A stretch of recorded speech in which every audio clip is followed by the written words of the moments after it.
Makanya kayak kita TK ini untuk medical dia, karena medical yang dia badan dia sendiri. Kita suruh dia keluar uang dulu, karena badan dia yang akan di medical. Habis itu paspor, kan badan dia yang paspor. Jadi dia keluar uang bayar dulu sendiri. Habis itu kayak asuransi BPJS dia bayar sendiri dulu. Tapi nanti sebelum berangkat 2 hari 3 hari sudah berangkat, uang yang dia keluarkan tadi untuk medical paspor kita kembalikan lagi. Makanya sebelum berangkat dia zero cost. Kalau dari awal kita yang membayarkan medical cek badan dia, kalau dia nggak jadi kan? Resikonya di perusahaan ya. Iya kan? Kalau dia paspor kita bayar, kalau dia nggak jadi, kalau dia asuransi kita bayar nggak jadi berangkat. Gitu juga sih. Nanti kita gabung sama Ketua Komisi 5 kemarin hari. Kan beliau Bu Epi juga tadi pagi telepon kan tadi malam. Tadi malam dia ada buat pelepasan.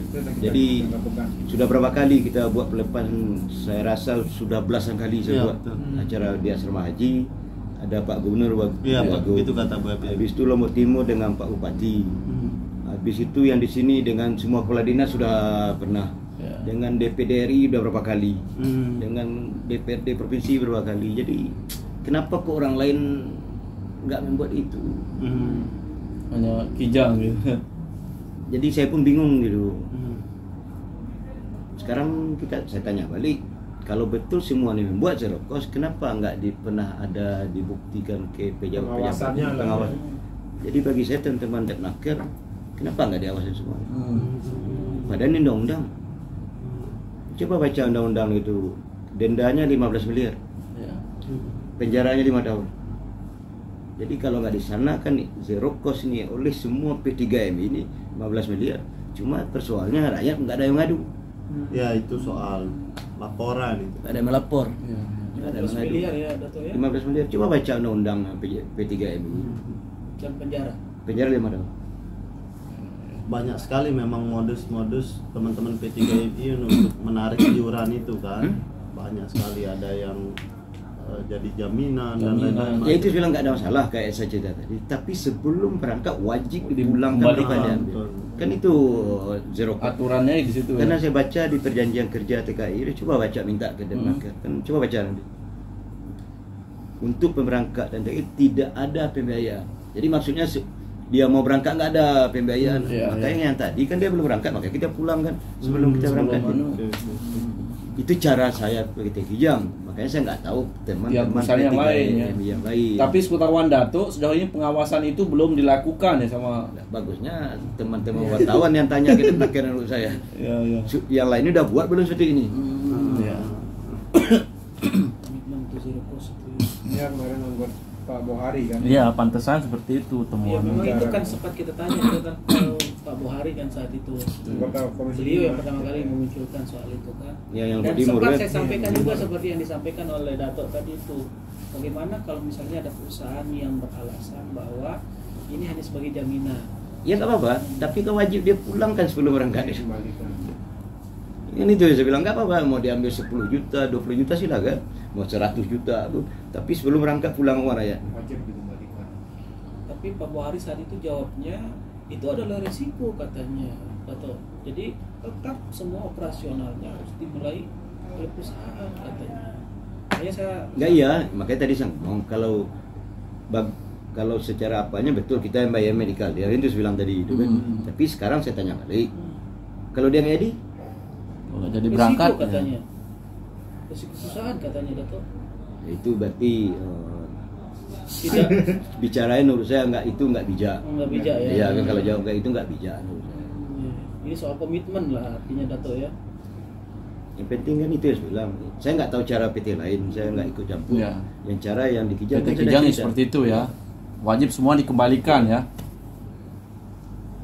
Jadi malah saya yang banyak bertanya ke pejabat ini semua, baik teman Depnaker, baik kabupaten, provinsi, baik pejabat NTB ini, baik nasional ini. Gimana pendapat Dato' kalau mungkin PT-nya menerapkan pola itu, cuman ada aja PLPL-nya yang nakal lah itu. Sekarang saya tanya, kalau di PT Kijang gimana? Kan tadi yang orang yang 2,5 juta itu untuk medical paspor kan PL dia bayar itu. Tapi saya sebagai PT tanggung jawab mengulangkan uang. Siap. Jadi sama ya semua. Ya. Rp1 saya nggak ambil uang. Soal komitmen. Iya. Kan orang nih yang ngambil uang dia untuk medical paspor. Iya. Tapi saya sebagai PT takut dengan 15 miliar Iya. dengan penjara 5 tahun, makanya saya kembali. Oh iya. Saya ngikut undang-undang. Siap. Jadi nggak ada urusan dengan PL, memang PL yang melakukan itu, tapi saya tanggung jawab. Coba tanya TKI kan dari luar, dia kan ngasih uang ke PL itu untuk medical paspor itu. Tapi kan saya ngembalikan dia, Iya. sama aja semua nih. Iya, Jadi jawaban PT tadi menurut saya nggak nyambung kepala saya. Saya pun juga PL juga ambil uang, tapi saya tanggung jawab. Iya. Tapi kenapa dia bilang PL ambil uang, dia tanggung jawab. Kalau nggak 15 miliar lah atau 5 tahun. kalau itu Ya, jadi cuma keberatan. persoalannya masyarakat nggak ada yang ngadu. Aduh, iya di situ dia. Karena teman-teman dan akhir saya tanya persoalannya itu Nggak ada yang Kan ngadu. saya banyak sering dengan mereka, kenapa ini dibiarkan? Ya orang nggak ada ngadu, betul juga jawabnya. Rakyat nggak ada yang ngadu. Cuma kita cerita kayak gini aja, tapi kita nggak pernah ngadu ke dia. Karena calon PMI kita ini kan Dato sering mereka dibenturkan dengan kalau ndak bayar itu lama pemberangkatan, itu yang membuat mereka lebih baik saya bayar tapi cepat berangkat begitu. Itu kan omongan bisnis ya. Iya. Saya bicara fakta aja dan logika Nggak ada ya. yang lapor itu. Itu kan omong bisnis. Kalau saya pakai logika dan fakta ya. Itu kan omong bisnis. Banyak juga teman PT lain saya dengar, oh nanti di Malaysia dipulangkan. Logika saya gini aja, di Lombok jangan dipulang apalagi ke Malaysia. Senang aja, saya logika. Masa dia mau gendong uang ke Malaysia tuh, pergi ladang-ladang antang aja mustahil semua. Tapi kan jawaban tadi termakan semua. Nanti di Malaysia dipulangkan, nanti sebulan lagi. Apa bedanya dikasih di sini? Nggak perlu biaya dia ngasih uang. Daripada terbang lagi ke Malaysia. Coba begitu logikanya kan. Terus keliling lagi nyari orang, mustahil semua. Masa kita buang-buang waktu, buang biaya lagi pergi ngantar uang tadi. Apa nggak logika yang maksud saya? Jadi Jawa ini bagi saya nggak ada yang logika. Tapi saya kan nggak bisa ngomong apa-apa, saya swasta. Iya. Laksana. Jadi kemana semua pejabat?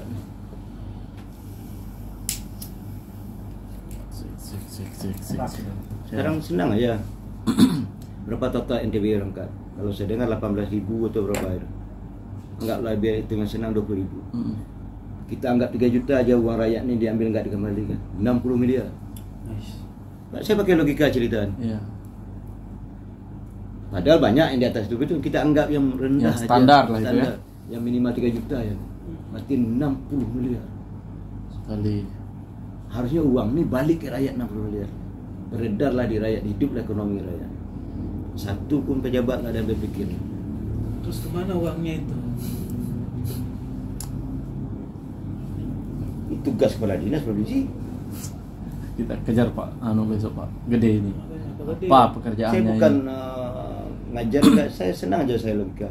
Oke, saya kepala dinas. Bapak orang PT, saya tanya, ini dah lakukan surat kuasa belum? Udah, ada Bapak. Coba lihat bukti. Tapi pejabat bertanya, oh sudah Pak, udah, dia langsung percaya. Iya. Kan itu yang terjadi saya lihat ini. Coba tanya Pak Dinas, dia bilang akan udah semua nih, zero cost. Tapi tolong tunjuk bukti. Contohnya Kijang dia tunjuk bukti dia kasih uang balik, itu. iya. Ada bukti tanda tangannya, bukti uangnya diterima. Yang lainnya ada nggak? Jangan-jangan dinasnya yang cawe-cawe ini. Nah, ini makanya. Banyak pihak yang Itu walau-walam berani. bagi saya. Tapi harusnya sebagai pejabat begitu, Iya. supaya jangan terbohongi rakyat. Oh, udah kata Bapak sebagai PT, coba tunjuk saya buktinya. Atau yang kedua, kapan kamu ada berangkat lagi? Oh, tanggal sekian, oke saya datang nanti tanggal sekian. Saya lihat apa Saya lihat. uangnya dikasih apa enggak. Ya. Jadi nggak ada yang begitu sudah. Jadi nggak usah lagi mikir-mikir yang lain yang tadi dulu. Ini aja dulu. Ini demi rakyat nih. Itu saya ambil rendah tadi 20.000 orang dengan 3 juta 60 miliar. Senang aja logika. Apalagi kan kalau kalikan 5 juta satu orang, 100 miliar ya. Kalau pejabat kasihan lihat rakyat, ini aja dia lakukan udah hidup ekonomi rakyat. Lumayan beredar 100 miliar misalnya atau 60 miliar. Uangnya kembali. Masuk itu. Dengan dia berbuat begitu, nama dia akan bagus. Pejabat yang melakukan ini di mata rakyat dia kan, rakyat dia pun hidup ekonominya. Betul, betul. Saya logika saya senang-senang ya.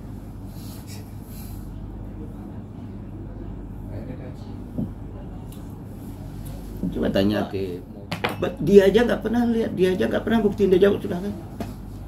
Gimana jawaban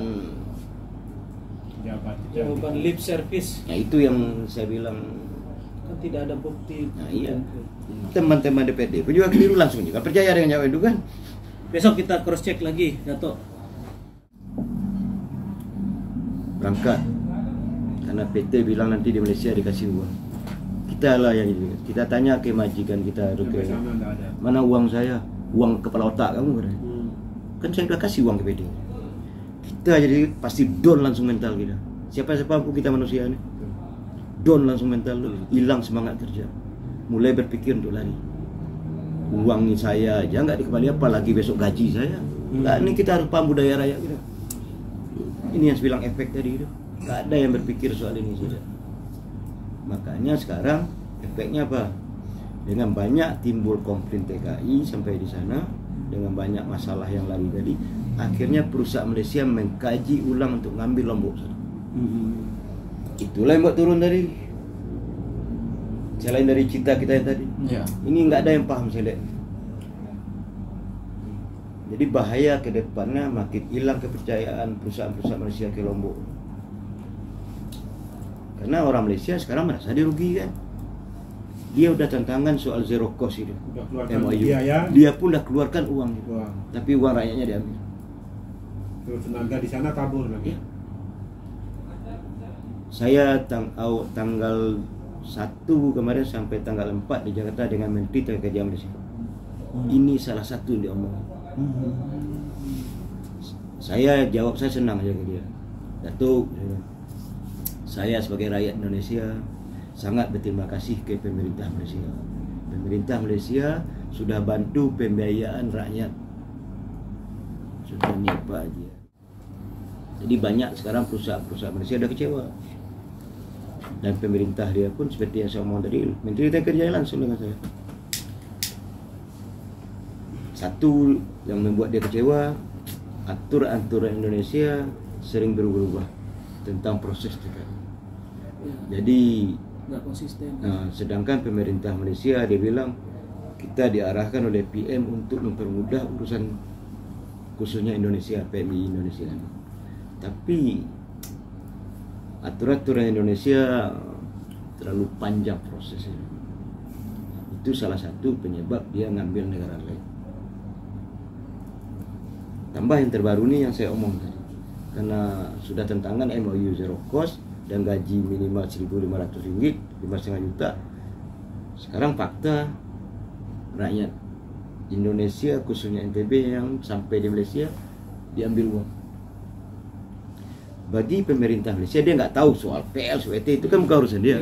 Jadi dalam mindsetnya pemerintah Malaysia, berarti pemerintah Indonesia nggak betul. Cuma dia nggak mau ucapkan di media. Dia bicara dengan saya personal sebagai teman, bukan dalam urusan.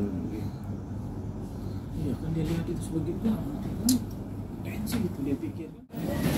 Kemarin malam saya mengajak Ketua Komisi 5 DPR Provinsi Pak Lalu Ari untuk menyaksikan langsung pengembalian uang yang sudah dikeluarkan oleh PMI dalam rangka melakukan program pemerintah memberangkatkan PMI secara zero cost. Dan kebetulan ya PT Kijang selalu menjalankan program pemerintah tersebut. Tadi barusan dikatakan bahwa masih banyak perusahaan yang belum menjalankan. Tentunya untuk itulah saya mengundang Pak Lalu ya, Pak Lalu Ari sebagai Ketua Komisi 5 yang memang bidangnya tenaga kerja untuk sama-sama melakukan fungsinya, yaitu fungsi pengawasan.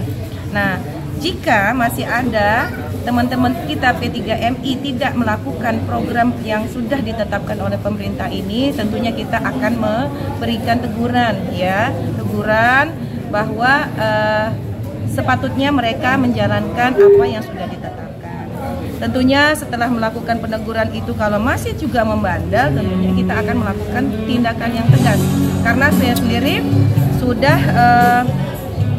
melakukan pembicaraan kepada Bu Ida Fauziah waktu saat di sini. Saya mengatakan bahwa Bu, tolong kita kerjasama bahwa kalau memang ada perusahaan yang bandel yang tetap tidak menjalankan apa yang sudah kita putuskan untuk segera ditindak secara tegas, dan beliau sangat setuju dan beliau minta kalau memang itu ada laporan ya sudah terbukti kita akan tindak tegaskan. Sanksinya kan sudah jelas. Ditutup perusahaannya kalau tidak menjalankan. Kalau menurut Bu Epi apa usaha pemerintah terutama di Snaker lah selama ini dalam mengawasi proses ya itu dah saya minta semua stakeholder yang terkait sepatutnya sama-sama kita melakukan pengawasan ini, karena ini adalah cita-cita luhur ya, cita-cita luhur pemerintah yang sudah terwujud, yang kita sama-sama sudah perjuangkan. Kenapa sih masih aja tidak bisa menjalankan? Karena ingatlah, kita tidak sekedar mencari keuntungan ya dalam berusaha ini, kita harus juga mencari ibadah gitu kan. Dan semoga tergugahlah teman-teman kita ya, tergugahlah teman-teman kita P3MI untuk menjalankan program yang sudah kita tetapkan tersebut. Berangkat migran, pulang berangkat. Bima and Tredwin, DPD RI, lanjutkan. PT Kijang Lombok Raya, yes. Alhamdulillah.